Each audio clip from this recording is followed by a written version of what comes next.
Jadi terkait dengan devisa hasil ekspor itu diberlakukan sebesar 100% untuk periode 1 tahun. Halo Sobat Nawikrama TV, Indonesia selama ini menjadi salah satu pilar ekspor terbesar di Asia Tenggara. Tapi kenyataannya triliunan rupiah, hasil kerja keras eksportir kita justru mengalir deras ke Singapura, memperkaya mereka. Sementara ekonomi kita hanya kebagian remah-remah. Presiden Prabowo Subianto mengambil langkah berani mengunci dana devisa ekspor agar tetap di dalam negeri, dengan aturan tegas yang mengguncang fondasi keuangan negara tetangga itu. Namun, apakah kebijakan ini akan membawa Indonesia ke era baru kemandirian ekonomi, atau justru memicu polemik baru? Simak video ini sampai akhir untuk mengetahui kisah penuh tensi di balik strategi ini. Indonesia dengan kekayaan sumber daya alamnya yang melimpah, telah menjadi salah satu pemain penting dalam pasar ekspor global. Namun ada masalah besar yang selama bertahun-tahun menjadi tantangan bagi ekonomi Indonesia, yaitu kebiasaan para eksportir menyimpan devisa hasil ekspor di luar negeri, khususnya di Singapura. Kebiasaan ini telah mengalirkan triliunan rupiah ke negara tetangga, membuat Indonesia kehilangan potensi besar untuk memperkuat ekonominya sendiri. Presiden Prabowo Subianto, yang dikenal dengan sikap tegas dan kebijakan nasionalisnya, telah mengeluarkan langkah drastis untuk memutus rantai ketergantungan ini. Singapura telah lama menjadi pusat finansial di Asia Tenggara, menarik banyak eksportir Indonesia untuk menyimpan dana mereka di sana. Faktor utama yang mendorong hal ini adalah kebijakan pajak yang jauh lebih rendah dibandingkan dengan Indonesia. Selain itu, stabilitas ekonomi dan infrastruktur finansial yang modern membuat Singapura menjadi pilihan favorit para eksportir. Menurut data dari Pusat Pelaporan dan Analisis Transaksi Keuangan PPATK 2024, jumlah transfer dana dari Indonesia ke Singapura mencapai 4.806 triliun rupiah. Jumlah ini setara dengan 58% dari produk domestik bruto. PDB Singapura yang mencapai sekitar 8.231 triliun rupiah. Namun tindakan ini memiliki konsekuensi besar bagi Indonesia. Dengan menyimpan devisa hasil ekspor, DHE, di luar negeri, negara kehilangan potensi pendapatan pajak yang seharusnya digunakan untuk pembangunan infrastruktur, pendidikan, dan subsidi. Lebih parah lagi, kebiasaan ini membuat nilai tukar rupiah rentan terhadap fluktuasi global karena cadangan devisa negara yang tidak optimal. Dampaknya sektor keuangan dalam negeri pun menjadi lebih lemah, terutama jika eksportir juga bergantung pada pinjaman dari bank-bank asing di Singapura. Kita harus waspada. Indonesia terlalu kuat, Indonesia terlalu kaya, Indonesia terlalu besar, selalu ingin dirusak. Pada tahun 2023, Presiden Joko Widodo mengeluarkan kebijakan yang mengatur bahwa devisa hasil ekspor dari sektor sumber daya alam harus ditempatkan di rekening khusus dalam negeri minimal selama 3 bulan. Kebijakan ini diatur dalam Pasal 7, Ayat 2, Peraturan Pemerintah Nomor 36 Tahun 2023. Meskipun langkah ini bertujuan untuk meningkatkan cadangan devisa Indonesia, implementasinya dinilai kurang efektif. Menurut Bank Indonesia, kebijakan ini hanya berhasil menarik sekitar 2,4 miliar dolar Amerika Serikat atau 8,4 triliun rupiah ke dalam negeri. Angka ini jauh dari potensi maksimal yang diperkirakan mencapai 147 triliun rupiah.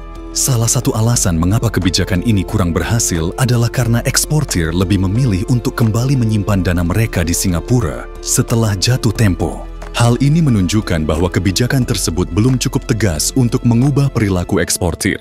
Bahkan pada 2024, pertumbuhan ekonomi Singapura justru melampaui ekspektasi, mencapai 4,3%, yang sebagian besar didukung oleh aliran dana dari Indonesia. Pada tanggal 22 Januari 2025, Presiden Prabowo Subianto mengumumkan kebijakan baru yang jauh lebih tegas. Eksportir yang menerima kredit dari bank-bank pemerintah diwajibkan menempatkan 100% devisa hasil ekspor mereka di Bank Nasional Indonesia. Tidak hanya itu, dana tersebut harus disimpan selama 1 tahun penuh. Kebijakan ini dirancang untuk memastikan bahwa devisa hasil ekspor benar-benar digunakan untuk memperkuat ekonomi nasional, bukan justru menguntungkan negara lain. Langkah ini diperkirakan akan memberikan dampak besar bagi Singapura. Bank-bank di Singapura yang selama ini bergantung pada dana hasil ekspor dari Indonesia akan kehilangan aliran dana M yang signifikan. Dengan mengalirkan kembali devisa ke Indonesia, nilai tukar rupiah diharapkan menjadi lebih stabil dan sektor keuangan dalam negeri dapat berkembang lebih baik. Namun, keberhasilan kebijakan ini sangat bergantung pada pengawasan dan implementasi yang ketat. Pemerintah Indonesia harus memastikan bahwa tidak ada celah bagi eksportir untuk menghindari aturan ini. Misalnya dengan menggunakan skema lain untuk menyimpan dana di luar negeri. Untuk itu, pemerintahan Prabowo telah mengembangkan sistem digitalisasi yang dikenal sebagai Cortex. Cortex, yang merupakan singkatan dari Comprehensive Taxation Exchange System, adalah sistem administrasi perpajakan yang dikembangkan oleh Direktorat Jenderal Pajak. Sistem ini bertujuan untuk mempermudah wajib pajak, sekaligus menutup celah bagi para eksportir dan pelaku ekonomi yang mencoba menghindari aturan. Dengan Cortex, pemerintah dapat memantau aliran dana secara real-time, mendeteksi rekening mencurigakan, dan memastikan transparansi keuangan. Sistem ini diatur dalam Peraturan Menteri Keuangan Nomor 80, 1 Tahun 2024 dan ditargetkan efektif pada Agustus tahun 2025. Dengan kemampuan untuk mendeteksi praktik-praktik ilegal seperti pencucian uang atau aliran dana yang tidak wajar, Cortex diharapkan menjadi alat yang sangat efektif untuk mendukung kebijakan DHE. Hal ini menunjukkan komitmen pemerintahan Prabowo dalam memberantas praktik-praktik yang merugikan ekonomi nasional. Meskipun kebijakan DHA ini memiliki banyak manfaat, ada tantangan besar yang harus dihadapi, terutama bagi eksportir kecil dan menengah. Eksportir skala kecil mungkin kesulitan memenuhi kebutuhan operasional sehari-hari. Jika dana hasil ekspor, mereka harus disimpan selama 1 tahun penuh. Meskipun mereka dapat menggunakan dana tersebut sebagai agunan untuk pinjaman, bunga kredit di bank lokal yang mencapai 4,6% seringkali lebih tinggi dibandingkan bunga deposito DHA yang hanya sekitar 3%.